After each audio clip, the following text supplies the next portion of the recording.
Episode शुरू होता है एक फिनिस्टिक स्कूल को लेकर, जहाँ पर कुछ बच्चे खेल रहे हैं इस टोमेटो के गार्डन के अंदर। और एक लड़की आती है और एक लड़के को टोमेटो देता है। फिर हमें एक लड़की को दिखाया जाता है जो कि सबको देख रहा है।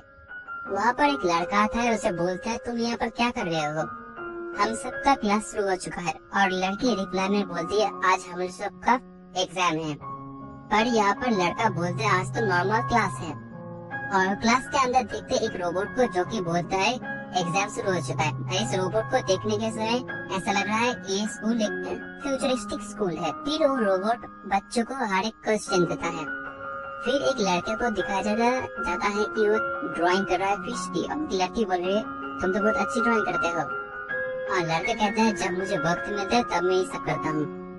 फिर एक लड़का अपने क्वेश्चन का आंसर कर रहा है। फिर टैबलेट के अंदर एक ग्लिच आता है और उसके बाद लिखाया जाता है तुम क्या बाहर जाना चाहते हो इसके।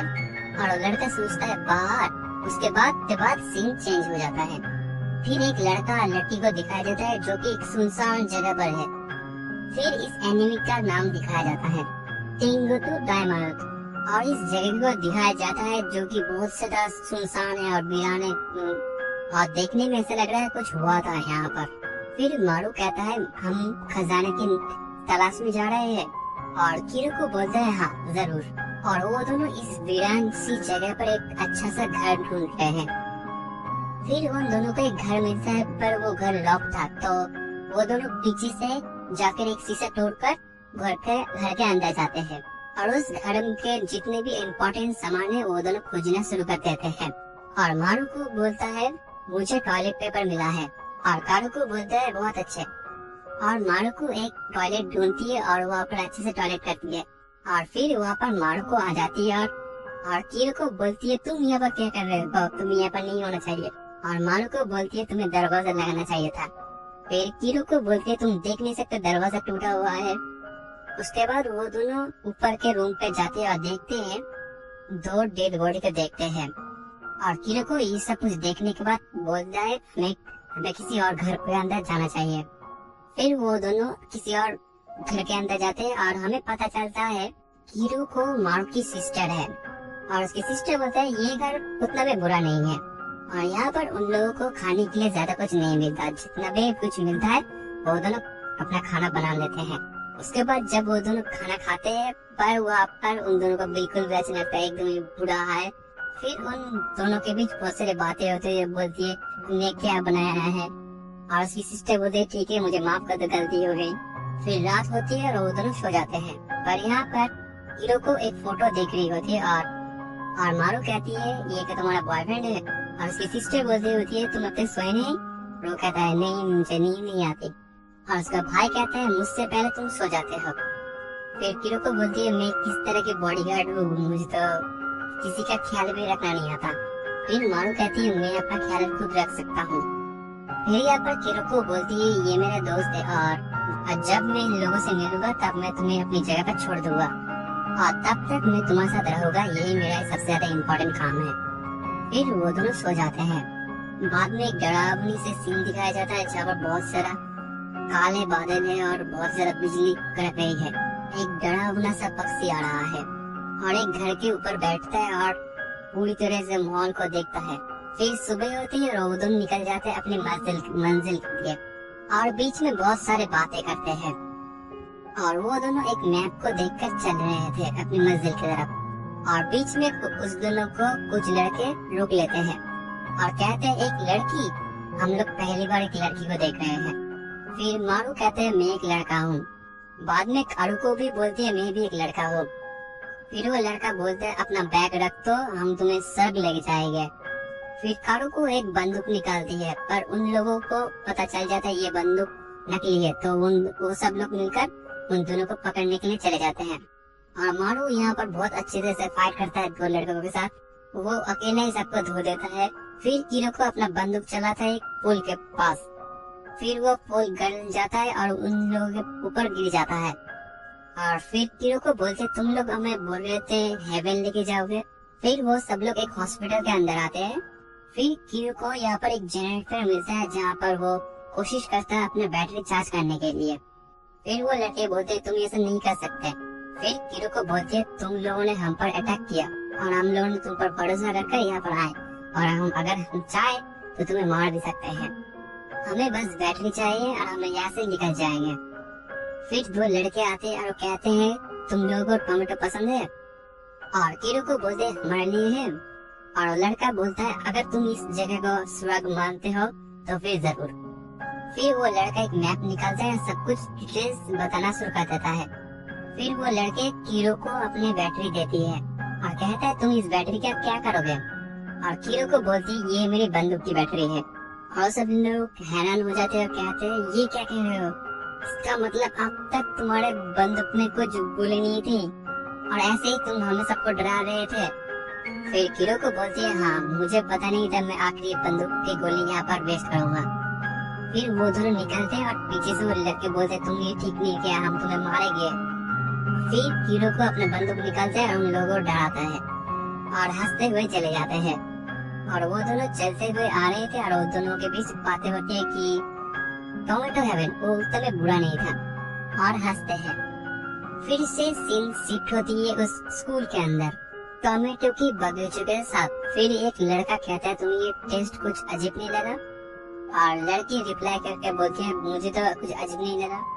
फिर कहता है तुम्हें पता है हम जितना भी अच्छा डिश देते हैं हमें कभी भी फुल मार्क नहीं मिलेगा। और वहाँ पर एक लड़का बोलता है मेरे साथ कोई फुटबॉल खेलेगा, पर उसके साथ कोई भी फुटबॉल खेलने के लिए राजी नहीं होता। फिर वो लड़का बोलता है टोक्यो तुम मेरे साथ खेलोगे।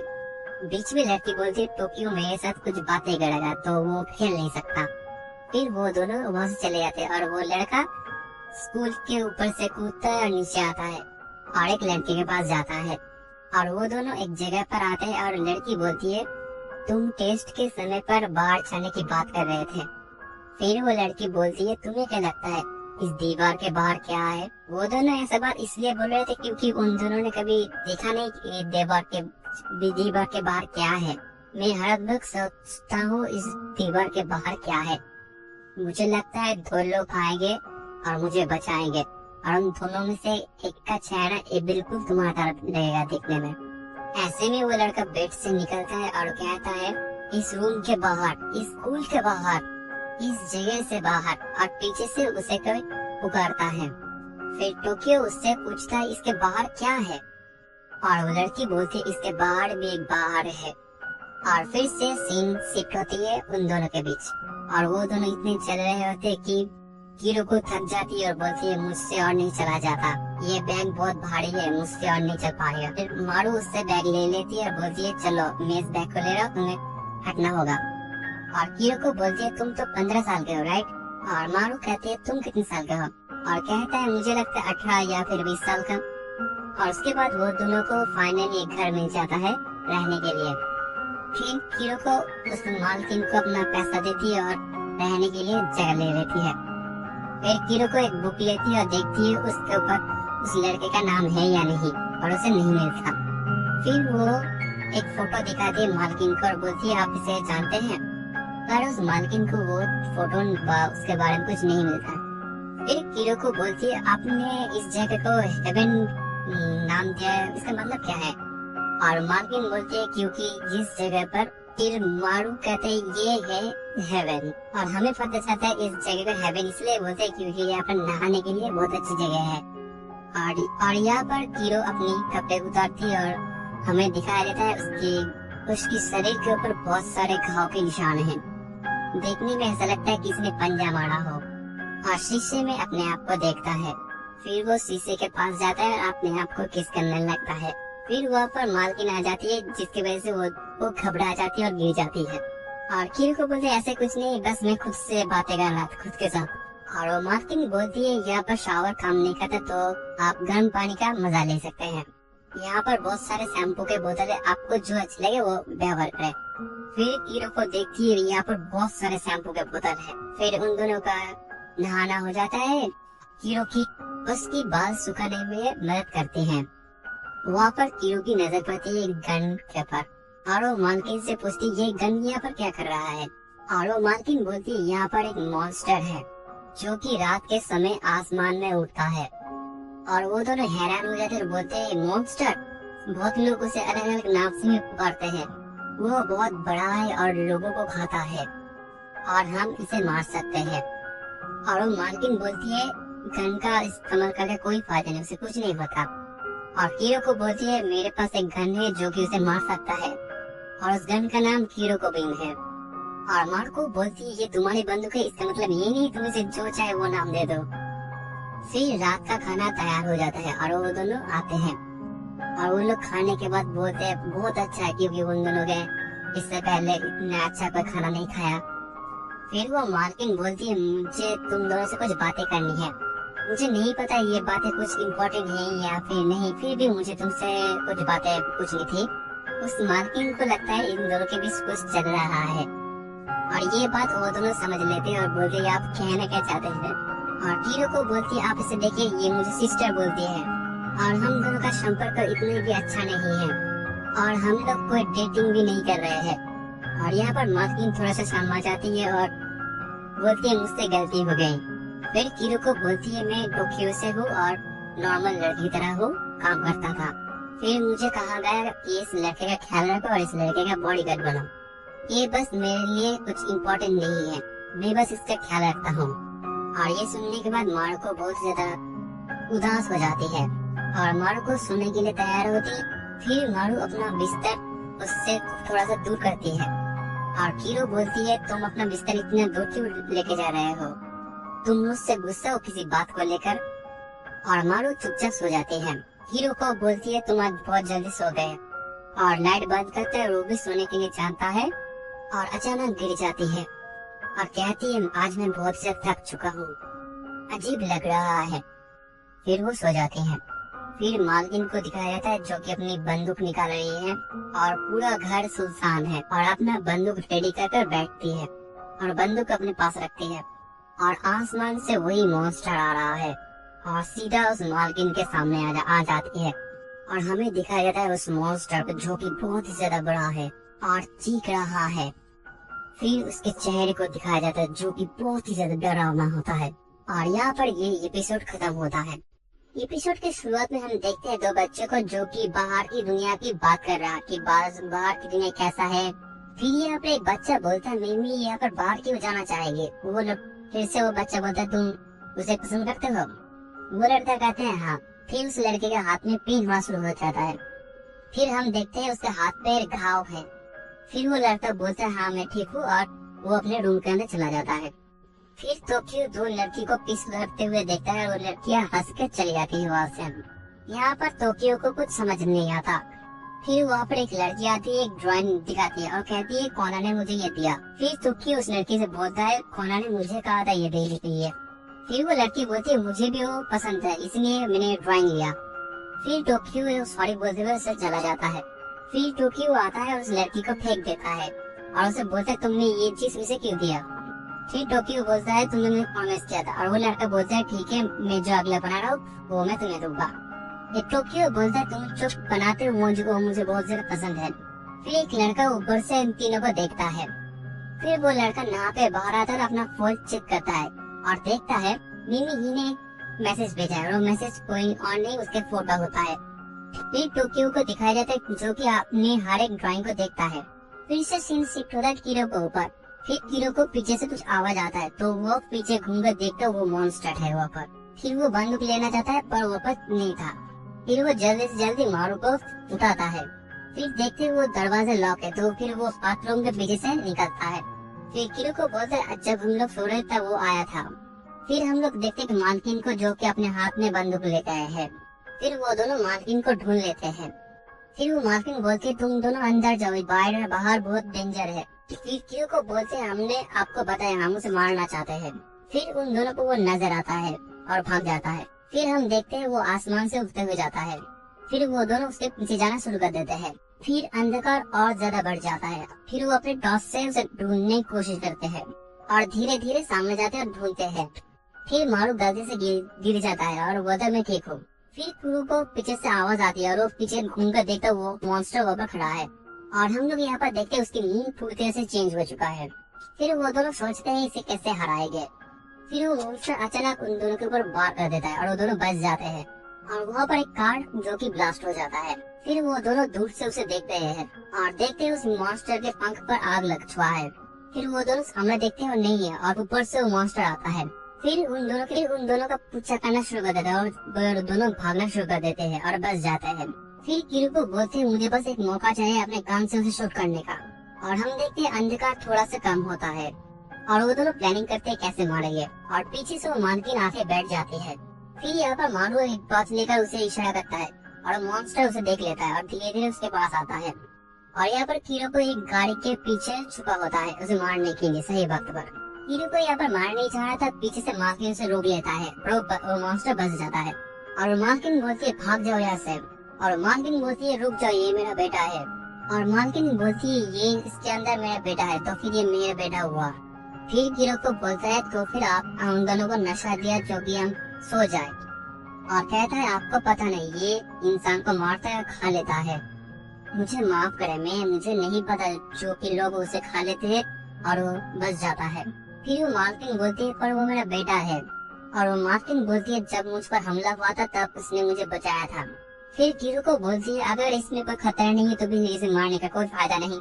फिर वो मालकिन बोलती है वो दोनों समझ गए और तुम बच गए। और कीरू बोलते ये दोनों बात कर रहे हैं और अचानक वो मॉन्स्टर उस मालकिन का 2-3 हिस्सा कर देता है। फिर वो मॉन्स्टर उसे खा लेता है। फिर मारू ओडा की तरफ देखता है और देखता है वो रो रहा है। फिर कुरो को बोलते हैं मुझे पता नहीं कि हम दोनों जिंदा रह गए भी या नहीं। फिर मारू उसे बोलता है माफ करना, मैं उसे मारने जा रहा हूँ। फिर मारू उसके सामने जाता है और वो मॉन्स्टर उस पर अटैक करता है और उन दोनों के बीच फाइटिंग शुरू हो जाता है। यहाँ पर मॉन्स्टर उसे मारने की कोशिश कर रहा होता है और मारू यहाँ से उसे बचता है और उसके पास चला जाता है और अपना हाथ उसके बॉडी पर दे मारता है। फिर हमें पता चलता है उसके पास एक सुपर नेचुरल पावर है और हम देखते हैं वो अपनी शक्ति से उस मॉन्स्टर का धड़कन बंद कर देता है। फिर वो मॉन्स्टर तड़पना शुरू कर देता है और मर जाता है। फिर अगली सुबह होती है और उन दोनों के बीच बातें होती है कि उसकी मालकिन ने उसके बचाया क्यों। कीरो को बोलते हैं उन्हें लगता था वो उनका बेटा है। फिर मारू को उस बेटे की तस्वीर की तरफ देखता है। फिर से वो दोनों निकल पड़ते हैं अपनी सफर। फिर उन दोनों के बीच बहुत सारी बातें होती है और बीच में मारू बोलते हैं हमें पानी बचाना होगा और कीरो को बोलते मैं बस अपना मुंह धो रहा था इसीलिए, और कहता है ये दिन बहुत ज्यादा अच्छा है। फिर हम देखते हैं कीरो को एक बोट बनाती है और पानी पे उसे उतारता है। फिर वो दोनों नीचे आते हैं और उस बोट के ऊपर उठ जाते हैं। फिर वो दोनों नाव चलाते हैं और बोलते हैं कि अगर वो लड़का सब कुछ सच बोल रहा तो फिर टमाटर का सर हमारे सामने है। फिर मारू बोलते हैं मैंने पूछने में बहुत देरी कर दी पर यहाँ पर कोई मगरमच्छ या फिर सांप नहीं है तो। फिर कीरू को यहाँ पर थोड़ा सा डर जाती है और बोलती है मुझे ठीक पता नहीं। फिर मारू बोलती है अगर मगरमच्छ हम पर अटैक करेगा तो फिर हम दोनों क्या करेंगे। मारू को फिर से बोलती है अगर मैं मगरमच्छ होता तो फिर मैं पहले तुम्हें खाता। और कीरू को ये सुनकर बोलती है जल्दी करो जल्दी हम भाग रहे हैं यहाँ से। फिर से सीन शिफ्ट होता है, देखते हैं हम स्कूल के अंदर। फिर टोक्यो देखता है उसका बॉल टीचर के दरवाजे की तरफ है और टीचर से परमिशन मांगता है और टीचर बोलते हैं ठीक है ये ले लो। फिर उसका पैर एक रोबोट से टकरा जाता है। फिर एक लड़का आता है और बोलता है मैं तो इसे ढूंढ रहा था। फिर वो सब बच्चे बोलते हैं तुम ये क्या करोगे, और वो लड़का बोलता है मैं बस देखना चाहता हूँ कि ये क्या मुझे ऊपर उठा सकता है। फिर हम देखते हैं धीरे धीरे वो लड़का ऊपर जाना शुरू कर देता है और वहाँ पर जितने भी बच्चे थे सब हैरान हो जाते हैं। फिर वो बहुत ऊपर चला जाता है और रोबोट का बैटरी खत्म हो जाता है। फिर वो ऊपर से गिर जाता है और जब वो नीचे गिरता है तब सब बच्चे हैरान हो जाते हैं। फिर हम देखते हैं वो बच्चा जिंदा है। फिर देखते हैं मीनिया एक लड़के को पकड़ रहा होता है और उस लड़के के नाक से खून बहता है। फिर वहाँ के स्टूडेंट बोलते हैं तुम्हें क्या हुआ। फिर टोक्यो बोलता है क्या हुआ, और वो लड़की बोलती है मुझे ऐसा लग रहा है और कुछ गिरने वाला है। फिर से सीन शिफ्ट होता है उन दोनों के ऊपर और वो दोनों बहुत कुछ ढूंढ रहे होते हैं और उन दोनों को बहुत कुछ मिलता है। फिर कीरू को मारू से बोलती है अगर तुम स्वर्ग जाओगे तो फिर वहाँ पर क्या करोगे। फिर हम देखते हैं वो दोनों के ऐसी जगह पर है जहाँ पर बहुत सारे लड़के हैं और खेती कर रहे हैं। फिर कीरू से बोलती है मैं जो चाहे वो कर सकता हूँ तुम्हारे लिए, इसलिए मेरे से कुछ मत छुपाओ। फिर मारू बोलता है मैं तुमसे कुछ नहीं छुपाता, और फिर वो एक बॉक्स निकालता है और बोलता है और कहता है मेरे जैसा दिखने वाला एक लड़का है उसके बाहर इसी जगह पर, और कहता है मुझे कहा गया था कि मेरे जैसा जब मिल जाए तब ये दवाई उसे दे देना। और वो कहता है मैं ये भरोसा करता हूँ जिस जगह पर हम लोग जा रहे हैं या फिर बोल रहे हैं वहाँ पर वो लड़का है। और कीरो को बोलती है उसे क्या हुआ, और मारू बोलते मुझे पता नहीं, बस ठीक हो जाएगा। और कहता है ये चीज सबकी मदद कर सकता है, इससे ज्यादा मैं कुछ नहीं जानता। फिर कीरो को अपने पुराने दिन याद करता है अपने दोस्त को, और उसके दोस्त के बॉडी पर बहुत से घाव है। फिर वो लड़की बोलती है इससे मारू की रक्षा करो। फिर कीरो को बोलती है हाँ मैं उसे मदद करूंगा, बस बताओ मुझे उसे कहाँ लेके जाना है। और वो लड़की बोलती है हेवन। फिर वहाँ के कुछ लड़के आते हैं और उन दोनों को बोलते हैं तुम दोनों यहाँ पर क्यों आए हो। तो फिर बहुत कुछ बातें होती है और वो सब लोग उसे अपना अंदर आने देते हैं। फिर वो दोनों एक लड़के के साथ आते हैं और लड़का बोलते हैं तुम क्या टोक्यो से हो, और वो बोलते हैं हाँ। और वो दोनों बोलते हैं हम लोग ने नाव बनाया था और वहाँ से आए यहाँ पर। फिर वो लड़का बोलता है तब तो तुम लोग बहुत से डेंजरस हो क्योंकि उस पानी पर मगरमच्छ रहते हैं। फिर उन दोनों को एक मगरमच्छ दिखाई देता है और दोनों डर जाते हैं। फिर वो दोनों वहाँ के लीडर से मिलते हैं। फिर वो लीडर अपने फैमिली के बारे में बहुत कुछ बोलता है और उसकी वाइफ बोलते हैं हम लोग पहले ऐसे नहीं थे, हम लोग बहुत सारे थे और कुछ लड़के ऐसे चले गए, फिर से हम लोगों ने कोशिश की और हमने एक बड़ा फैमिली बनाया। और मारू यहाँ पर बहुत ज्यादा खुश हो जाता है ये सुनकर। फिर रात होती है और हम देखते हैं वो सब लोग मजे कर रहे हैं और वो दोनों बैठे हुए एक जगह पर और खाना खा रहे होते हैं। और मारू कहता है टोमेटो हेवन ये बहुत ही ज्यादा अच्छी जगह है। और कीरो को बोलते हैं हाँ उन लोगों ने हमें खाना दिया।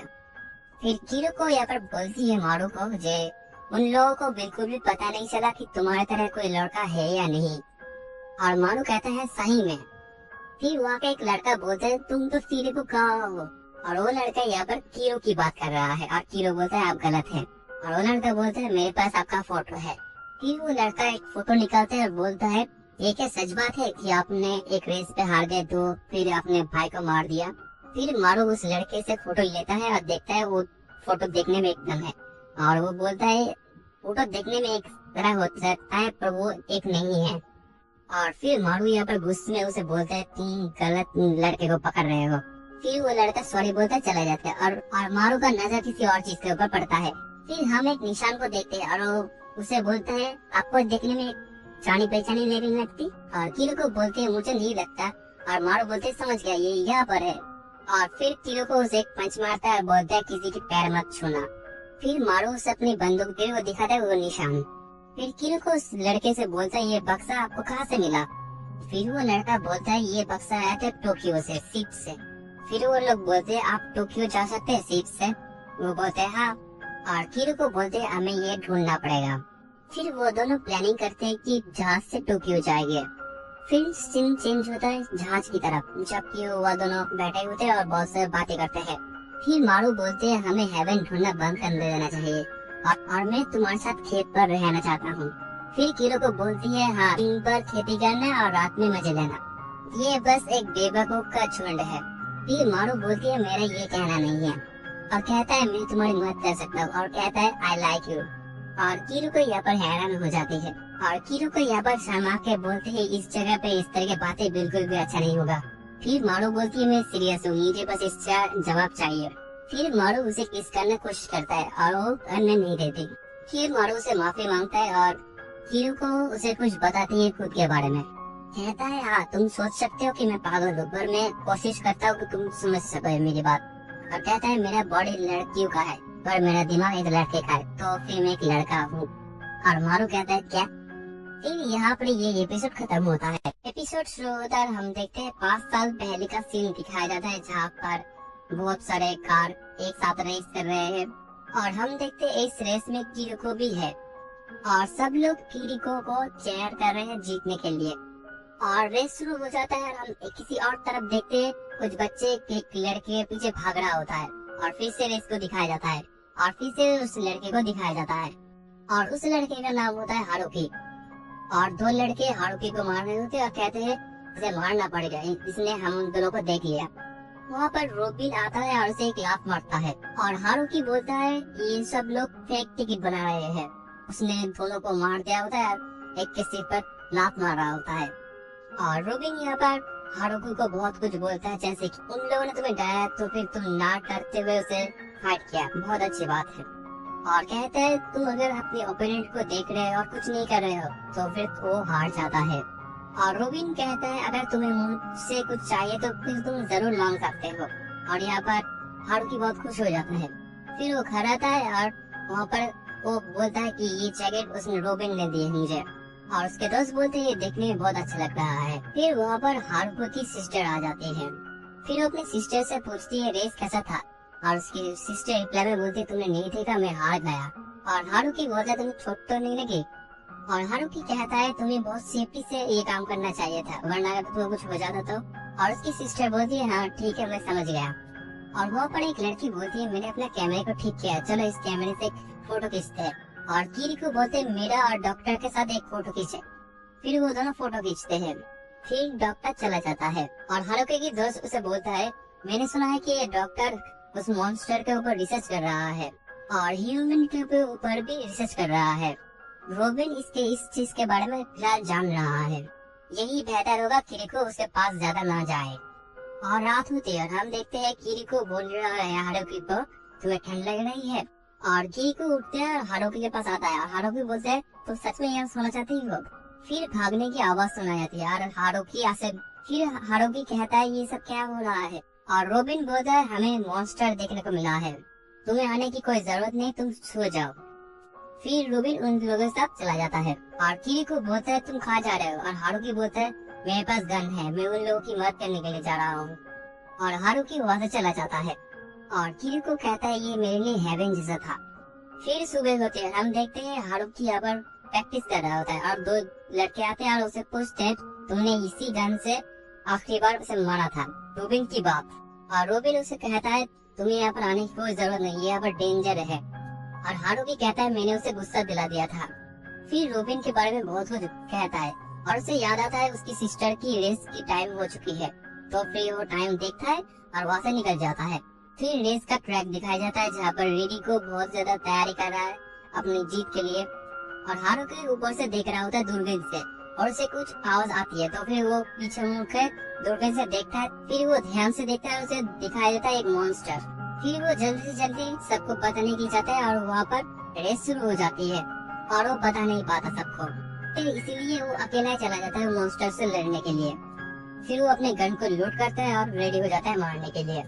फिर से हमें रेस को दिखाया जाता है जहाँ पर किरिको बहुत अच्छे से रेस कर रहा होता है और वहाँ पर जितने भी ऑडियंस है सब ये सब कुछ देख रहे होते हैं और किरिको को बहुत दिन लोग चेंज कर रहे होते हैं। और दूसरी तरफ हारुको उस मॉन्स्टर को ढूंढ रहा होता है। फिर वो अपने गन से उसे शूट करता है और मॉन्स्टर उसके सामने आ जाता है और वो बहुत ज्यादा डर जाता है क्योंकि उस गन से उसे कुछ नहीं पड़ा। और किरिको उसी रास्ते पे आ रहा होता है और यहाँ पर हारुको अकेला है और एक नाइफ निकालता है, उसी नाइफ से उस मॉन्स्टर को वार करता है और कहता है फाइनली मैंने उसे मार दिया। पर यहाँ पर वो मॉन्स्टर मरता नहीं है, उल्टा उसे खाना शुरू कर देता है हारुकी को। और हारुकी यहाँ पर बचने की बहुत ज्यादा कोशिश करता है पर वो बच नहीं पाता, वो मॉन्स्टर उसे पूरी तरह से खाना शुरू कर देता है और वो मदद के लिए पुकार रहा होता है। और यहाँ पर किरिको आ जाता है और किरिको देखता है वहाँ पर मॉन्स्टर है, तो फिर उन दोनों को बोलता है बाकी लोगों को बोलो जो यहाँ पर मॉन्स्टर है। तो फिर वो घूम के जाता है और देखता है वहाँ पर उसका भाई है और किरिको अपने भाई को बचाने के लिए अपनी कार को लेकर उसके ऊपर वार करता है, जिससे मॉन्स्टर का बैलेंस बिगड़ जाता है और किरिको अपने भाई को बचाने के लिए उसे खींचता है। और किरिको यहाँ पर हैरान हो जाता है क्योंकि वो मॉन्स्टर उसके भाई का आधा हिस्सा खा लेता है और यहाँ पर किरिको बहुत ज्यादा रोना शुरू कर देता है।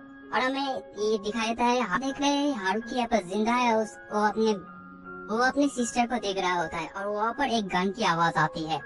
फिर हम देखते हैं वो दोनों की कुछ मेमोरी हमें दिखाई देता है जबकि वहाँ पर वो दोनों एक साथ खाना खा रहे होते हैं। फिर एक लाल दाग दिखाई देता है जहाँ से खून निकल रहा होता है और उसकी कुछ दोस्त की फोटो दिखाई देता है और उसकी सिस्टर की भी फोटो दिखाई देता है। और हमें ये दिखाया जाता है कि उसकी ऑपरेशन चल रही होती है और हारुकी बोल रहा होता है मुझे दर्द हो रहा है और मुझे बहुत गर्मी लग रही है और वो अपनी सिस्टर को याद कर रहा होता है। फिर यहाँ पर देखते हैं हारुकी कुछ सोच रहा होता है। फिर हम देखते हैं रेड मून को और वहाँ पर वो दोनों है और हारुकी अपने सिस्टर को पुकार रहा होता है पर उसकी सिस्टर चुपचाप चली जाती है और हारुकी देखता है उसके पैर पर उस मॉन्स्टर का कुछ लगा हुआ है और हारुकी अपने सिस्टर को पुकार रहा होता है और यहाँ पर उसकी नींद उड़ जाती है। फिर वो आंखें खोलता है और देखता है, फिर वहाँ पर एक नर्स आता है और कहता है उसे होश आ चुका है और फिर वो नर्स चला जाता है, अपनी बेड से उठ रही होती है और देखते हैं उसके पैर पर सिलाई का निशान है। फिर वो हटते हुए बाहर जाता है किसी से मदद मांगने के लिए, पर वो किसी से मदद मांगता है और वहाँ पर एक शीशे में वो खुद को देखता है और वो हैरान हो जाता है ये देखकर कि उसकी बहन है और उसे कुछ समझ में नहीं आता। तो फिर वो पागल सा हो जाता है और बहुत सारे डॉक्टर आते हैं उसे ठीक करते हैं। फिर वो नींद से उठता है और उन दोनों को बोलता है डॉक्टर ने क्या किया है, कैसे हुआ। और वो नर्स बोलता है डॉक्टर आए थे और तुम दोनों का इलाज किया और चले गए। तुम दोनों मरने के कगार में थे। तुम्हारे भाई के साथ जो हुआ उसके लिए मैं बहुत ज्यादा अपसेट हूँ। मैं ये यकीन करता हूँ कि डॉक्टर के बगैर तुम दोनों बच नहीं पाते थे। और यहाँ पर हारुको को कुछ समझ में नहीं आता क्योंकि उसने लास्ट टाइम अपने बहन को देखा था रोते हुए। ये कैसे हो सकता है, क्योंकि मॉन्स्टर ने अगर उसे खा लिया होता तो फिर वो मर जाता, ऊपर नहीं आता। और वो अपने खुद को शीशे में देखता है और बहुत अजीब सा फील करता है क्योंकि वो जिससे प्यार करता है वो उसके बॉडी के अंदर है।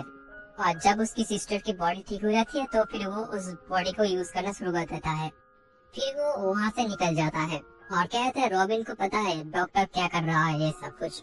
और उसे लगता है रॉबिन को सब कुछ पता है इससे और उसे लगता है कि रॉबिन उसे बता पाएगा कि उसकी बहन वो क्यों बनी है। फिर वो एक लड़के के पास जाता है और उससे पूछता है रॉबिन किधर है। तो फिर वो लड़का बोलता है मुझे जितना पता है अगले ही साल रॉबिन का हत्या हो गया था। और ये सुनने के बाद हारुको बहुत ज्यादा जल्दी से अपने घर की तरफ जाता है जहाँ पर सब लोग हैं और उसे वहाँ पर जाकर उसे कोई नहीं मिलता। वो सबको पुकार रहा होता है फिर भी उसे कोई नहीं मिलता। फिर वो एक लड़के से पूछता है यहाँ पर क्या हुआ था। और वो लड़का बोलता है ये जगह तो बहुत साल पहले बंद हो चुका है क्योंकि यहाँ पर एक जो रेसर था वो मर चुका और इसका यहाँ का लीडर भी लापता हो चुका। और मुझे लगता है ये वो लोग इस जगह को छोड़कर चले गए। और ये सब कुछ सुनने के बाद हारुकी अपने रूम के अंदर आता है और चुपचाप सोता रहता है। और वो ये सब कुछ यकीन नहीं कर पाता क्योंकि उसे लगता है कि रोबिन अब तक जिंदा है और सब कुछ वो कहीं न कहीं पर तो है। और फिर वो डॉक्टर का फोटो देखता है और ये सब कुछ मुझे बता सकता है रोबिन कहाँ पर है और मेरी सिस्टर क्यों मर गई और मैं क्यों उसकी बॉडी के अंदर हूँ। और ऐसे में वो बहुत दिन बीत जाता है और ऐसे ही वो सब कुछ जानना शुरू कर देता है। और यहाँ पर हम देखते हैं किरीको यहाँ पर मारू को सब कुछ बोल रहा होता है अपनी हिस्ट्री के बारे में। और मारू यहाँ पर चुपचाप बैठा रहता है और किरीको कहता है पहली बार मैं सब कुछ किसी को बोल रहा हूँ। और मारू कहता है मैं क्या तुमसे कुछ पूछ सकता हूँ, क्या मैं तुम्हें सिस्टर बोलना बंद कर दूँ। और कारू को कहता है बहुत मन से तुम मुझे इस नाम से पुकार रहे होते तो फिर इस सब चीज की आदत लग चुके हैं और तुम मुझे एक लड़का मान सकते हो अब से। और मारू कहता है मैं अपने दिमाग को ये बात यकीन नहीं कर सकता। और किरीको बोलता है ऐसे भी तुम देखने में बहुत अच्छे हो और मुझे पता है तुम्हारे साथ बहुत अच्छी लड़की की मुलाकात होगी।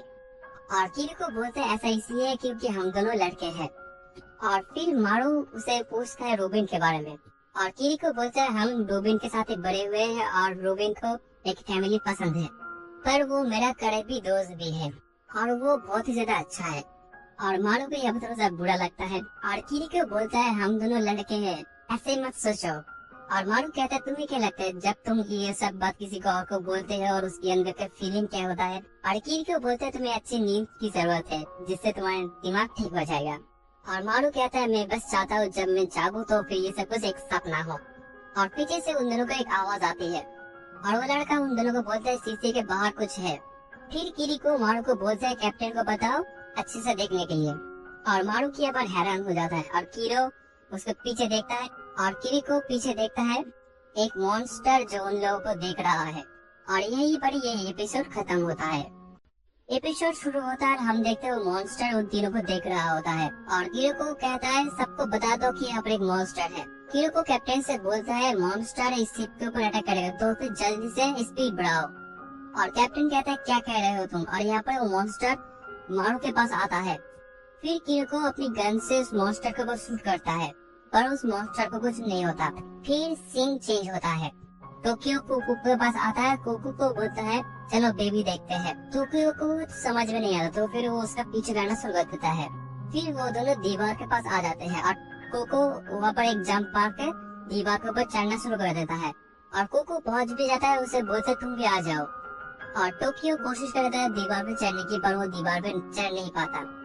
और हम देखते हैं स्कूल के अंदर जितने भी कैमरा है सब कैमरा हर एक स्टूडेंट के ऊपर नजर रख रहा है और एक रूम के अंदर से सब कुछ चेक कर रहा होता है। और वो दोनों कह रहे होते हैं सब कुछ नॉर्मल है, कुछ भी गलत नहीं हो रहा। बाद में एलन मस्क और हम देखते हैं एक स्टूडेंट को जो कि बहुत ज्यादा बीमार है और इसीलिए डॉक्टर को कहा जाता है उस स्टूडेंट के पास जाने के लिए। और दूसरी तरफ टोक्यो एक रोबोट के साथ दीवार पर चढ़ने की कोशिश करता है और वो चढ़ भी जाता है, पर ये सीन कैमरे पे रिकॉर्ड नहीं होता और वो दोनों फाइनली अंदर घुस जाते हैं और टोक्यो यहाँ पर समझता है वो बाहर जा रहा है। फिर से हम देखते हैं उस मॉन्स्टर को जो कि शिप के अंदर घुसने की कोशिश कर रहा है और वहाँ पर एक लड़का किरो को बोलता है तुम एक और शूट करके देखो अगर वो मर गया तो। और किरो को बोलता है मेरा गन बस एक बार शूट कर सकता है और उन लोगों के पास कोई चारा नहीं होता, इसलिए वो लोग सोचते हैं यहाँ पर ही रह जाए और हम लोग कितनी देर तक यहाँ पर रह सकते हैं। और किरो को पास में जाता है देखने के लिए कितना मजबूत है और एक ऊपर से एक नट गिर जाता है और किरो को यहाँ पर बोल रहा होता है मॉन्स्टर के बारे में कि उसका हाथ है पर उसके बॉडी के ऊपर पानी का एक लेवल है जो कि उसके एक सूट की तरह काम कर रहा है, इसीलिए उसके ऊपर कुछ असर नहीं हो रहा। और वो दोनों प्लानिंग करते हैं कुछ ऐसी जगह पर लेके जाए उस मॉन्स्टर को जहाँ पर वो मार सके उसे। और किरो को बोलता है ऐसी एक जगह है वो भी शिप के अंदर और कैप्टन से पूछता है ग्राउंड साइड का दरवाजा की चाबी किधर है और एक लड़का बोल रहा तुम अंदर नहीं जा सकते और किरो को बोलता है अगर हम ऐसा नहीं करेंगे तो हम सब मर जाएंगे। और कैप्टन बोल रहा होता है वो दरवाजा कभी लॉक नहीं रहा था और किरो को बोलता है ठीक है और मारू बोलता है क्या ठीक है, हम उस गन के बगैर उसे मार नहीं सकते।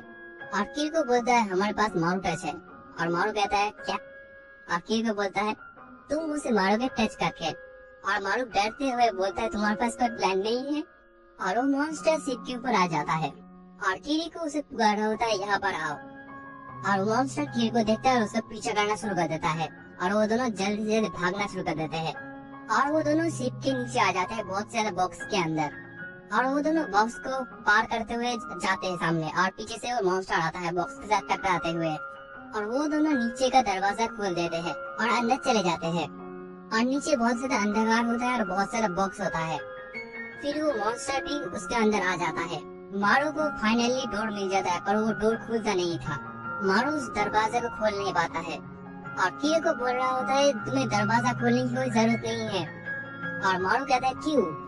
और बाद में हम लोग देखते हैं मॉन्स्टर धीरे धीरे मरना शुरू हो जाता है और मारू कहता है ये क्या हो रहा है और किरो कहता है इस बक्स के अंदर जितने भी सामान है सब पानी को एब्सॉर्ब कर लेते हैं और अगर मॉन्स्टर के ऊपर पानी नहीं रहेगा तो फिर मॉन्स्टर मर जाएगा, सिंपल एक मछली की तरह। और ऐसे में वो मॉन्स्टर हार जाता है और वो दोनों जीत जाते हैं। उसके बाद मारू आता है और उस मॉन्स्टर को अंदर से पूरी तरह से मार देता है और मारू कहता है मैं इस बंदूक के साथ रह सकता हूँ पर इस मारू टच के साथ नहीं, ये बहुत ज्यादा भयंकर है। और किरो को कहता है तुम किस बारे में बात कर रहे हो और मारू कहता है इस बेकार से नाम के बारे में। फिर से सीन चेंज होता है टोक्यो के ऊपर और वो दोनों उस जगह पर आ जाते हैं जहाँ पर बेबीज है और मारू कहता है हम लोग स्कूल के बाहर है या अंदर है और कुकू कहता है रियल लाइफ बेबीज को देखो और पहली बार टोक्यो इस तरह का बेबीज देख रहा है और कहता है ये बेबीज है और एक बेबी टोक्यो को देखता है, उसे छूने की कोशिश करता है और इससे टोक्यो भी उसे छूने की कोशिश करता है। फिर वहाँ पर अलार्म बजना शुरू हो जाता है और कुकू कहता है टोक्यो को जल्दी से ऊपर आओ और टोक्यो एक डर से एक जगह पर रुक जाता है और वहाँ पर जितने भी लोग होते हैं सब बोल रहे होते हैं कि क्या हो रहा है। फिर अलार्म बजना बंद हो जाता है और फिर वो सब टीचर्स एक मेन जगह पर आते हैं और वहाँ के हेड बोल रहे होते हैं मैंने अलार्म के बारे में सुना और कहते हैं जाके पता लगाओ कहाँ से ये आवाज आ रहा है। और वो सब लोग मॉनिटर को देख रहे हैं और हम देखते हैं इस मॉनिटर के ऊपर कुछ नहीं दिखा दे रहा पर उसी जगह पर वो दोनों है। टोक्यो ऊपर जाने की कोशिश करता है पर उसका जूते का निशान दीवार पर लग जाता है और वो दोनों ऊपर उठ जाते हैं और वो बेबी उन दोनों को देख रहा होता है और कुको टोक्यो का नाम लेता है और ऐसे में वो बेबी भी टोक्यो का नाम लेता है। फिर हम एक रोबोट को देखते हैं जिसका नाम होता है मीना और वो लड़की मीना से पूछता है इस अलार्म के बारे में तुम क्या जानते हो, तुम इस जगह के हिस्सा हो। और मीना और उस लड़की के बारे में बहुत कुछ बातें होती है फ्यूचर को लेके और यहाँ पर मीना जीत जाती है। और दूसरी तरफ देखते हैं उस शिप को जहाँ पर अपनी मंजिल पर पहुँच चुका है और शिप के कैप्टन कियो को बोलता है अगर तुम ये काम नहीं करते तो फिर ये शिप डूब जाता होता, इसीलिए कैप्टन उन दोनों को थैंक यू बोलता है और बदले में कुछ पैसे भी देता है। और कीरू को कहते हैं हमें पैसे की कोई जरूरत नहीं है, बदले में आप इस जगह के बारे में कुछ बताइए। और कैप्टन बोलता है अगर तुम इस बड़े से रास्ते पे जाओगे तो फिर तुम्हें एक शहर मिलेगा। बाद में कीरू को उस लोगों के बारे में पूछता है उन लोगों से, और वो कैप्टन कहता है ये लोगों तो पक्ष की तरफ दिखता है और इस तरह का निशान बहुत जगह पर है। और बीच में एक लड़का कहता है ये लोगों तो मित्सुबा का लोगो है। और वो कैप्टन कहता है तुम्हें इस रास्ते पे डिस्ट्रॉय मित्सुबा देखने को मिलेगा। और वो दोनों खुश हो जाते हैं, वहाँ से चले जाते हैं। और बाद में वो दोनों बोल रहे होते हैं ये दोनों बहुत स्ट्रॉन्ग है, कोशिश करना कि अगली बार मिल सके इन लोगों से। और वो दोनों एक शहर के अंदर आ जाते हैं जहाँ पर बारिश हो रही है। यहाँ पर कीरू को कुछ खाने के लिए ढूंढ रहा होता है और मारू कहता है मुझे कुछ खाने के लिए मिला है। बाद में कीरू को उसके पास जाता है, उस खाने को टेस्ट करता है और टेस्ट बहुत ज्यादा अच्छा होता है। तो फिर वो दोनों डिश को बनाते हैं और खाना शुरू कर देते हैं। फिर वो दोनों मित्सुबा का नाम बोलते हैं और हंसते हैं। और कीरू को बोलता है ये नाम सुनने में थोड़ा सा अजीब लग रहा है और बेवकूफ गैंगस्टर, और ये बोलने से वो दोनों बहुत ज्यादा हंसना शुरू कर देते हैं।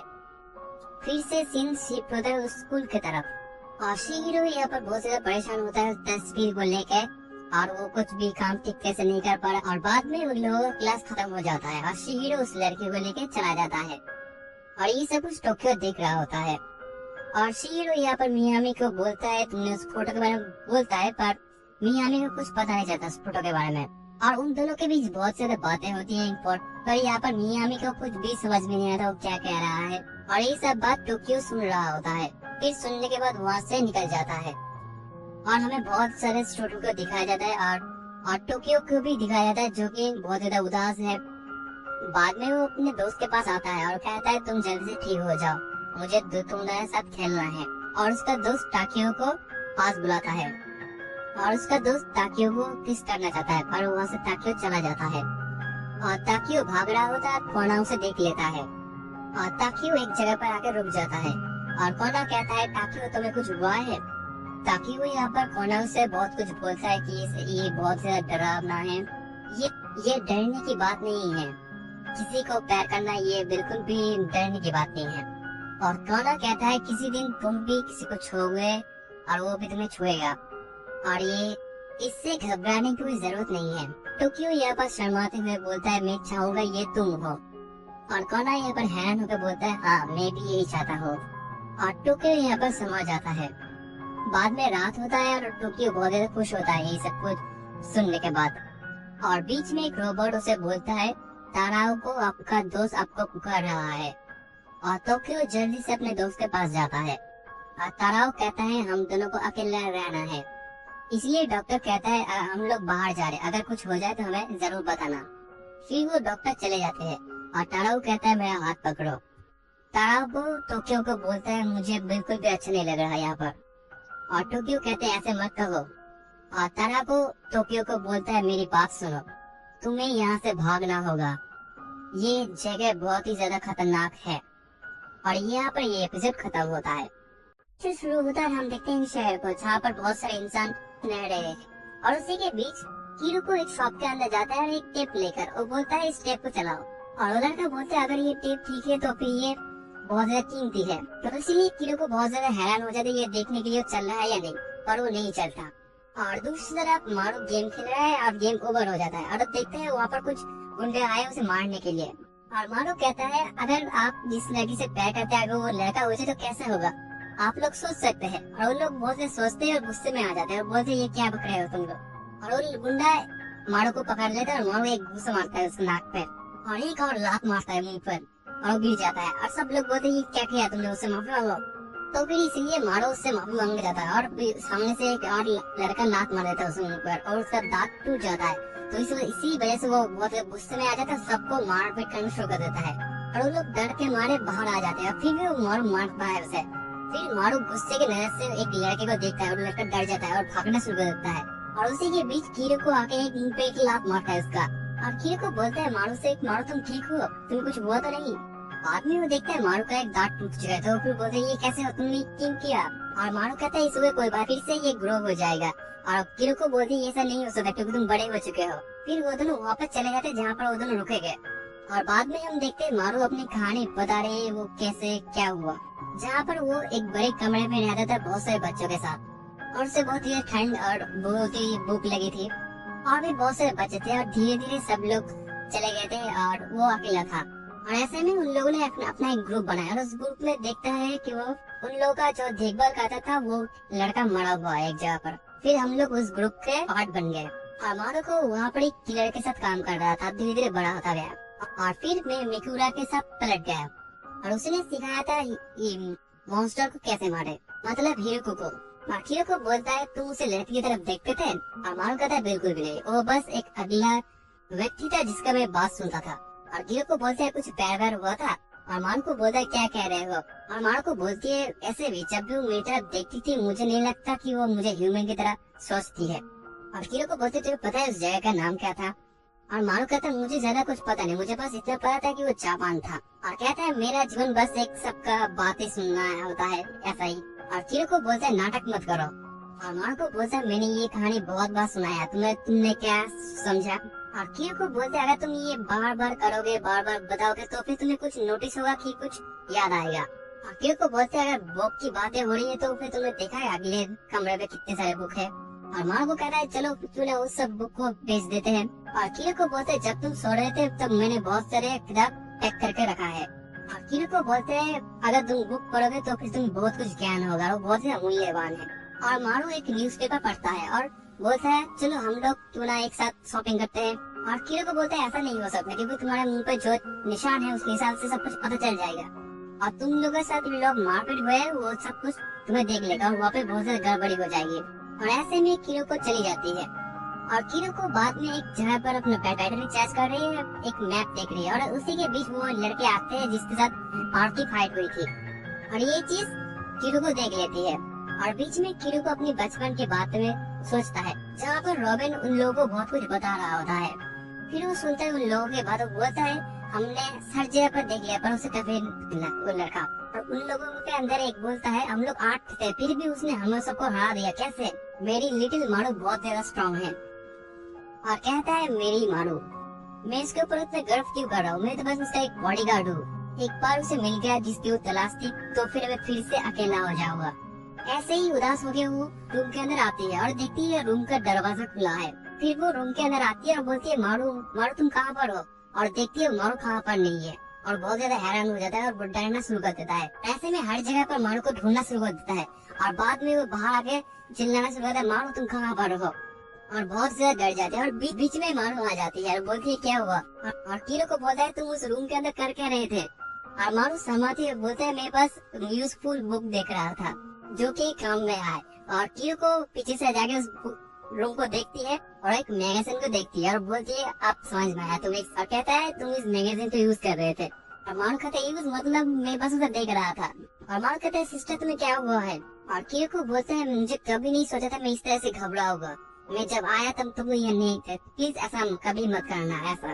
और मारू कहता है मैंने जैसे कहा था तुम जापान में छोड़ में वहाँ पर रहोगा। और देखता है हीरो को अब रो रही है और ऐसे में मारू बहुत ज्यादा घबरा जाती है।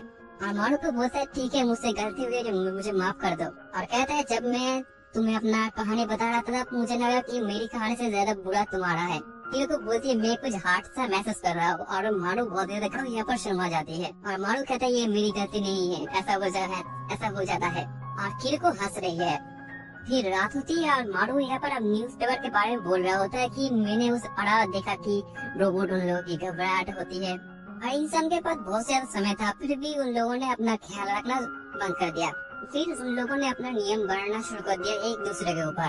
और हीरो को बोलती है मेरी आवाज सुनने में थोड़ा सा पुराना कहानी जैसा लग रहा है। कहानी का मतलब बस ऐसा है कि पहला जीवन सड़क जैसा नहीं था। और मारू कहता है हाँ स्वर्ग था बहुत ज्यादा पहले, ऐसे में मुझे अतीत में जाना होगा जो कि एकदम ही असंभव है। और हीरो को बोलती है काश ऐसा होता जो लोग जानते हैं अपनी लाइफ के बारे में वो लोग फिर से अपनी जगह पर जा पाते। ऐसा भी हो सकता है किसी और जगह पे ऐसा हो रहा है। फिर से हमें दिखाया जाता है स्कूल के अंदर, फ्यूचरिस्टिक स्कूल के अंदर, जहाँ पर एक टीचर एक मॉन्स्टर के ऊपर रिसर्च कर रहा है। फिर उसकी नजर पड़ती है फूड प्रिंट के ऊपर और वो फूड प्रिंट टोक्यो का होता है और ये चीज डॉक्टर देख लेती है, तो ये यहाँ पर क्या कर रहा है। फिर हम देखते हैं बहुत सारे बच्चे एक जगह पर है और म्यूजिक बजा रहे हैं और एक लड़की नाच रही है और सब लोग ये देखते हैं होता है। और उसी के पीछे वो डॉक्टर आता है उस जूते को देखता है और बोलता है यहाँ पर क्या हो रहा है। और टोक्यो बोलता है तारा अगर ये सुनेगा तो फिर वो जाग जाएगा, उसे अच्छा लगेगा।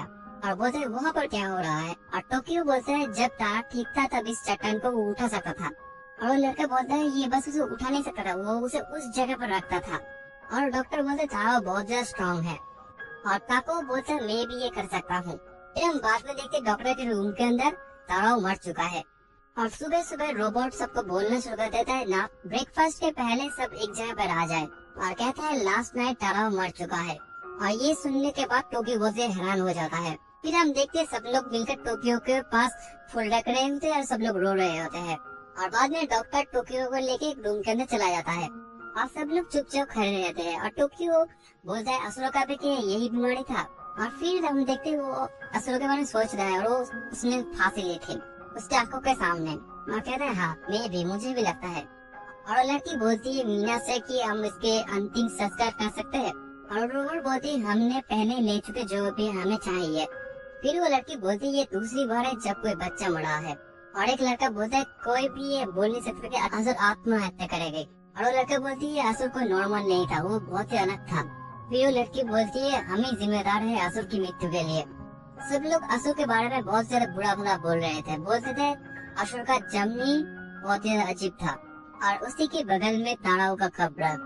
और एक डॉक्टर बोलता है तारा बहुत ज्यादा ताकतवर था, अगर ताराओं के साथ ऐसा हो सकता है तो फिर सभी बच्चों के साथ ऐसा हो सकता है। और लड़की बोलती ये बहुत ज्यादा बड़ी प्रॉब्लम है और भाग्य का दिन ऐसा है जिसे कभी कोई बदल नहीं सकता। तब तक पता करो ये क्या चीज है, इसे कैसे ठीक किया जाए। और अगली तरफ देखते हैं ताकियो जो कि उल्टी कर रही है और बोलती है मैं भी क्या बीमार हूँ। और दूसरी तरफ मारू और किरुको है और बोल रही है कि हमने सब को बेचकर इस मैप को खरीदा है। और मारू उस मैप को देखता है, बोलता है इस पॉइंट का बनने में क्या है।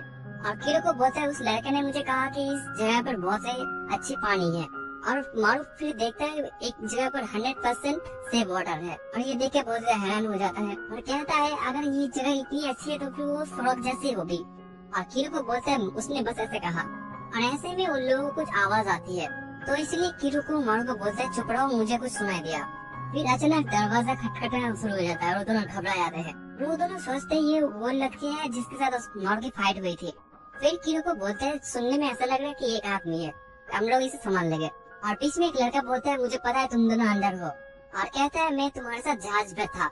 और लड़का अंदर आता है, बोलता है मैंने आपको तंबू साड़ पे देखा और आप लोगों का फॉलो किया। और यहाँ पर वो लड़का बोलता है मुझे आप लोगों की मदद चाहिए, मैं चाहता हूँ आप लोग मुझे प्रोटेक्ट करें। और किरुको बोलता है हाँ हम लोग उसी तरफ जा रहे हैं। और लड़का बोलता है मैं किस तरफ नहीं जा रहा हूँ, अमूरो ने कहा है यहाँ पर रुकने के लिए। और किरुको बोलते है अमूरो वो कौन है। और लड़का बोलता है मुझे तो पता है इसी नाम से पुकारते हैं पर मुझे नहीं पता कि असली नाम क्या है। वहाँ पर वो लड़का एक डॉक्टर के बारे में बोलता है और किरुको बहुत हैरान हो जाता है, बोलता है डॉक्टर। फिर वो अपनी जेब से फोटो को निकालते हुए बोलते हैं इसका मतलब आप इसके बारे में बोल रहे हैं। और लड़का बोलता है मैं इससे कभी नहीं मिला हूँ। और किरुको बोलते है कहाँ पर। और किरुको बोलते है अगर तुम मुझे नहीं बताओगे तो फिर मैं तुम्हारे बॉडीगार्ड नहीं बनूंगा, मैं तुम्हारी मदद नहीं कर पाऊंगा अगर तुम मेरे पर भरोसा नहीं करोगे तो। और लड़का बोलता है हाँ मुझे जरूरत है, मैं चाहता हूँ आप मेरी रक्षा करें और इस बैग की। फिर वो लड़का बोलता है इस बैग के अंदर जो चीज है। फिर वो लड़का बोलता है हमारे शिप पर जिस मॉन्स्टर ने अटैक किया था उसी मॉन्स्टर या फिर कुछ और का अगर तुम कुछ सैंपल लोगे और उसे एक इंसान के अंदर दोगे तो फिर वो इंसान बहुत ज्यादा ताकतवर हो जाएगा और बहुत ज्यादा अमर हो जाएगा, वो कभी नहीं मरेगा। तुमने ये बात कहाँ पर सुने थे। और मारू बोलता है अब ये मत बताओ कि इस बैग के अंदर वो चीज है। फिर वो लड़का उस चीज को निकालता है दिखाता है और मारू कहता है ये तो खराब हो चुका है, ये तो पूरी तरह से बर्बाद हो चुका है। फिर वो लड़का देखता है और बहुत घबरा जाता है, इसके बाद से वो खोल देता है उस चीज को और सब जगह पर बिखर जाता है। तो इसलिए वो लड़का रोना शुरू कर देता है। और किरुको बोलता है मुझे जो जानना था वो मैं जान लिया, तो फिर इसलिए वो पैसे देता है और बोलता है इसी पैसे से आप कुछ और खरीद लीजिए। और फिर से वो दोनों निकल पड़ते हैं अपने सफर पर। और बीच में मारू अपने मैप को निकालती है और बोलती है इस मैप के अंदर कुछ तो गड़बड़ है। और वो सोचता है ये क्या सच है कि इस जगह बारे में। और फिर से सीन चेंज होता है स्कूल की तरफ। एक डॉक्टर आता है, बोलता है मुश्किल हुआ। और लड़की बोलते अब कहाँ पर क्या हुआ। और डॉक्टर बोलते तालाब का अंतिम संस्कार हो चुका है। और लड़की बोलती है बाकी काम तुम समझ लो। और डॉक्टर बोलते है आपको ये देखना पड़ेगा, तो फिर इसीलिए वो जल्द से उसको लेकर आता है। फिर वो आता है, बोलते ये तुम क्या कर रहे हो। और सब लोग एक जगह पर आते हैं और देखते हैं अजीब सा चीज और बोलते ये क्या है। और एपिसोड शुरू होता है, हम देखते हैं कि लड़की का और वो दोनों हैं और लड़की बोल रही है कि उस तरफ तुम्हें पानी मिल जाएगा। और बाद में वो लड़की उन दोनों को बोलती है तुम्हें सोने के लिए जगह चाहिए होगी, तो फिर मैं रूम को साफ कर देता हूँ, तुम लोग वहाँ पर रह जाओ। और मारू कहता है ऐसा मत करो, हम लोग बस यहाँ से गुजर रहे थे। और लड़की थोड़ी सी निराश हो जाती है और कियोको उस लड़की की मदद करता है, बोलता है हम लोग यहाँ पर रुक सकते हैं क्योंकि वाटर बहुत ज्यादा हेवी होगा, वो अपन लेके जाना बहुत ही मुश्किल होगा, तो फिर हम यहाँ पर रुक सकते हैं। और ऐसे में उन दोनों को एक रूम मिल जाता है। और मारू कहता है तुमने ऐसा इसलिए किया क्योंकि उसके थोड़ा सा पैसा की जरूरत थी, तुम बहुत ही अच्छे हो। और कियोको बोलती है हाँ, मैं उस लड़की को भरोसा कर सकता हूँ क्योंकि उसने कहा तुम अपने सामान और पैसे को ले जा सकते हो। फिर वो दोनों उस जगह पर पहुंच जाते हैं जहाँ पर वाटर है, मतलब अंडरग्राउंड के अंदर। फिर वो दोनों अंदर जाके देखते हैं, हाँ वहाँ पर वाटर है। कियोको सोचता है ये वाटर यहाँ पर कैसे आया, ये वाटर देखने में साफ नहीं लग रहा। फिर वो दोनों सामने देखते हैं और देखते हैं एक लड़का वो पर गिरा हुआ है। फिर मारू उसके पास चला जाता है, कियोको बोलते सावधानी से जाओ, और उसी के पीछे किरो भी चला जाता है। फिर कियोको उस लड़के के पास चला जाता है और वो कहता है ये देखने में बहुत ज्यादा खतरनाक है। कहता है ये क्या जिंदा है? और लड़का बोलता है मेरी दोस्त की मदद करो, यहाँ पर एक मॉन्स्टर है। और वो दोनों बहुत हैरान हो जाते हैं। बाद में कियोको सब जगह पर लाइट मार के देखता है और देखते एक लड़का है और कहता है ये लड़का मर चुका है। फिर वो दोनों देखते एक बेयर को और वहाँ से भागना शुरू कर देते हैं। फिर उस अंडरग्राउंड से बाहर आ जाते हैं और बेयर भी उसके पीछे करना शुरू होता है। और कियोको सोचता है कैसे इससे बचा जाए। ऐसे में वो एक पोल को देखता है, उस पोल के ऊपर निशाना मारता है। फिर वो पोल उस भालू के ऊपर गिर जाता है और फिर वो दोनों बच जाते हैं। और कियोको यहाँ पर थोड़ा सा स्टाइल मारता है और मारू को बोलता है तुम अपना काम करो, जल्दी से इसे मार दो। और मारू कहता है हाँ सही में। और फिर वो अपने पावर का नाम लेते हुए उसे मारता है और कियोको हैरान हो जाता है। और यहाँ पर आता है ट्विस्ट, भालू अपना आंखें खोल लेती है और मारू की फटकी चारों जाती है। मारू बोलती है ये कैसे हो सकता है, ये तो कोई मॉन्स्टर नहीं है, ये तो बस एनिमल है। और वो दोनों जैसे तैसे एक जगह पर उठ जाते हैं। और बाद में हम देखते हैं वो दोनों बहुत से ऊपर है, भालू को देख रहे हैं। और वो दोनों बहुत ज्यादा डर जाते हैं और बोलते हैं ये तो एक भालू है। और मारू कहता तुम ये सोच सकते हो कितना डरावना है। और मारू कहता है मैं उस भालू के कितने करीब था वहाँ पर। और कियोको उससे माफी मांगती है और बोलती है मुझे क्या पता, उस लड़के ने कहा कि ये एक मॉन्स्टर है। और मारू बोलता है किसी और के ऊपर दोष मत दो, भालू क्या मॉन्स्टर से कम है। और कियोको भालू की तरफ देखता है, सोचता है हाँ ये तो अच्छी बात है क्योंकि भालू ऊपर नहीं आ सकता। फिर वो दोनों ऊपर ही रहते हैं और बाद में वो दोनों देखते हैं उस भालू को वहाँ पर नहीं होता। कियोको सोचती है वो भालू यहाँ पर है या नहीं है। और ऐसे में मारू बोलता है चलो चेक करके देखते हैं। और कियोको बोलता है मेरे पास बस एक ही शॉट बचा है। और कियोको उस बैटरी की पावर बढ़ाने के लिए बैटरी को निकालती है और गर्म करती है। और ऐसे में कियोको के पास से एक गलती हो जाती है और मारू कहता है क्या हुआ। और कियोको बोलता है गलती हो गई, मेरी बैटरी मुझसे गिर गई। और देखते वो बैटरी बहुत से दूर है। और फिर मारू कहता है ये तुमने क्या किया। और मारू देखता है हाँ ये तो बहुत ही दूर है। और कियोको बोलता है जाओ लेके आओ। और मारू कहते ऐसा नहीं हो सकता क्योंकि भालू आसपास ही है। और कियोको मारू को बोलता है मारू, और कियोको मारू को बोलता है तुम मुझे लड़की की तरफ देखते हो या फिर लड़की की तरफ। और मारू कहता है ये किस तरह का सवाल है। और कहता है हाँ तुम तो दिखने में लड़की जैसे हो, तुम्हें पता है मैं क्या कहना चाहता हूँ। और कियोको बोलती है तो भी ठीक है, अगर तुम ये बॉक्स को टच करना चाहती हो तो फिर लेके आओ। और उसका बोलना खत्म ही क्या नहीं हुआ कि मारू जंप मार देता है और बहुत जल्द से उस बैटरी को ले भी लेता है। और कियोको बोलता है सामने से भालू आ रहा है। और बाद में मारू सीढ़ी से ऊपर उठ जाता है।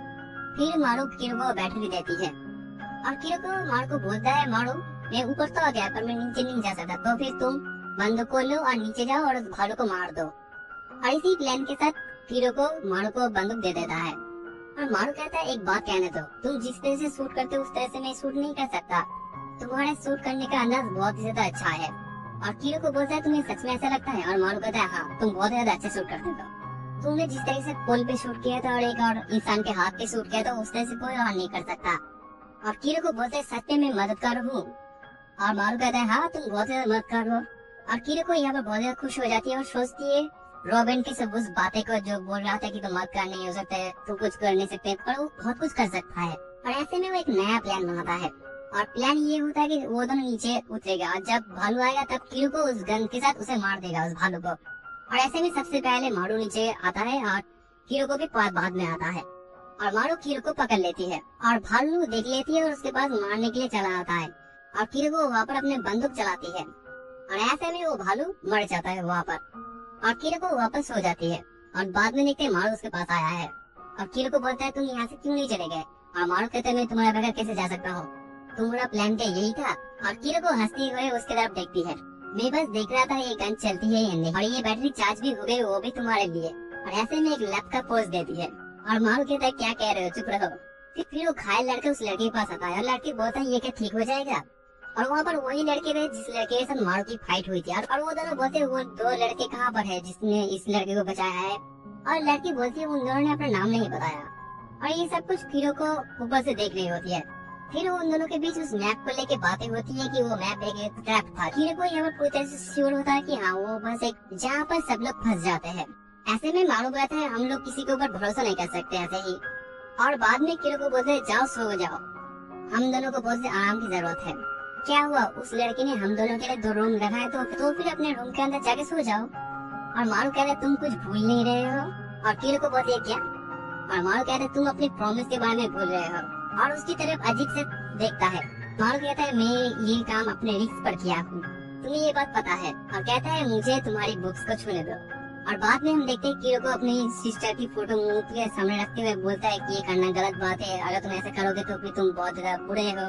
और मारू कहता है ठीक है तो फिर अपना जैकेट उतारो। और कीरो को घबरा जाती है और बोलती है तुम सच में मेरे बुक्स को छुपा जाते हो। और ऐसे में वो अपने फोटो सामने रखती है और बोलती है ये देखो मैं एक लड़का हूँ। और मारू उसके पास जाता है, उस फोटो को ले लेता है और उसे लेके सो जाती है। और कीरो को बोलती है रूल इज रूल, ऐसा मत करो। और उसी के बीच में कीरो की मुंह से एक लड़की की आवाज निकल जाती है और वो दोनों शर्मा जाते हैं और मन ही मन बोलते ये आवाज सुनने में कितना अच्छा है।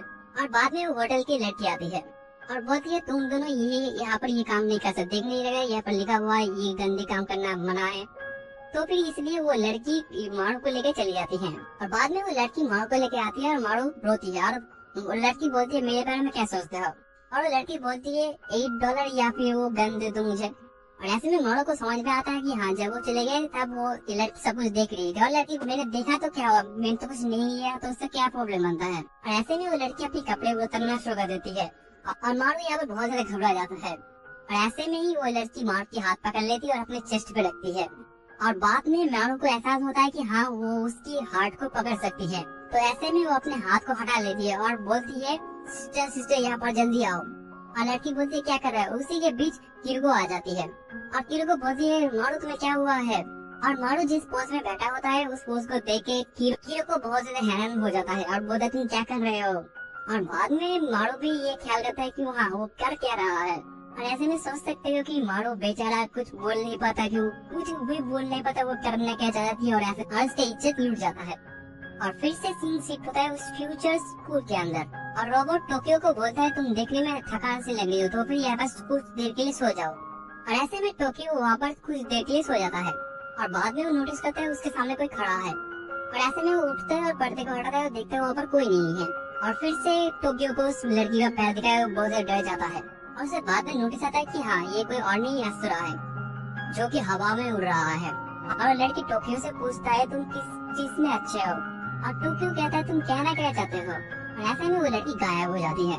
और बाद में नोटिस करते हैं उसके पैरों पर उसके हाथों पर अजीब तरह के निशान आ जाते हैं और वो नींद से उठ जाता है और कहता है ये एक सपना था।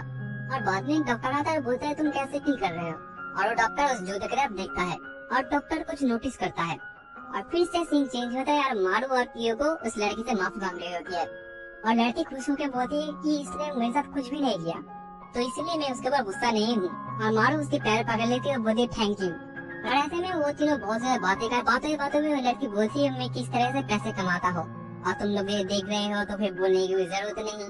बोलने की जरूरत इसलिए नहीं कि तुम लोग सब बड़े हो चुके हो जो लोग इस वीडियो को देख रहे हैं। और बाद में वो दोनों एक ही रूम के अंदर आते हैं और मारू कहता है कि हाँ मुझसे कुछ गलती नहीं हुई तो फिर मैं बहुत ज्यादा खुश हूँ। और उन दोनों के बीच इस चीज को लेकर बहुत सारी बातें होती है कि हाँ ये क्या हुआ क्या नहीं हुआ। उसके हाथ मारू टच के बगैर बहुत कुछ होता है। और फिर सुबह होती है और वो दोनों निकल पड़ते हैं और वो लड़की से बात करती है कि हाँ तुम्हें क्या हुआ है, तुम देखने में अजीब से लग रहे हो। और लड़की बोलती है कल रात मेरे बॉस मर चुके हैं। ये उस लड़के की बात करे जो घायल था। इसी वजह से वो लड़की बहुत ज्यादा अपसेट रहती है। और कीरो को उस लड़की से पूछते है तुम हमारे साथ आना चाहती हो। और लड़की बोलती है नहीं। और ऐसे में वो दोनों उस लड़की को छोड़कर चले जाते हैं वहाँ से।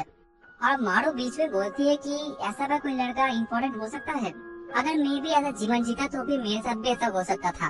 और ऐसे में कीरो को उसका हाथ पकड़ लेती है और चुपचाप चलना शुरू कर देती है। फिर से सीन चेंज होता है देखते हैं फ्यूचर स्कूल के अंदर जब एक लड़का मॉनिटर पे सब कुछ देख रहा होता है। और देखते हैं टोक्यो बिस्तर से उठ रहा है पर मॉनिटर पे दिखा रहा है कि वो सो रहा है। मतलब टोक्यो जितना भी काम कर रहा है वो मॉनिटर पे बिल्कुल भी शो नहीं कर रहा। फिर देखते हैं वो अपने दोस्त के कमरे में आई है और बोलती है कि तुम ठीक हो। और वो दोनों किस करते हैं। और बाद में देखते हैं डॉक्टर को उस फुट पैंट के ऊपर रिसर्च कर रही है कि किसका फुट पैंट हो सकता है। और डॉक्टर को पता चल जाता है कि हाँ वो फुट पैंट टोक्यो का होता है। और डॉक्टर सोचता है ये कैसे हो सकता है, कोई भी ये चीज नोटिस नहीं किया। और टोक्यो कहता है कि हाँ मैंने आज असुरा को देखा। फिर वो दोनों अपने कपड़े उतारते हैं और टोक्यो बोलता है कि हाँ मुझे लगता है वो सपना हो सकता है। और कहता है तुम असुरा को बहुत ज्यादा पसंद करते हो। और लड़का बोलता है हाँ फिर भी मैं तुमसे प्यार करता हूँ। और यहाँ पर आता है एक और ट्विस्ट, टोक्यो एक लड़की है, कैसे हो सकता है। फिर ये एपिसोड यहाँ पर खत्म होता है।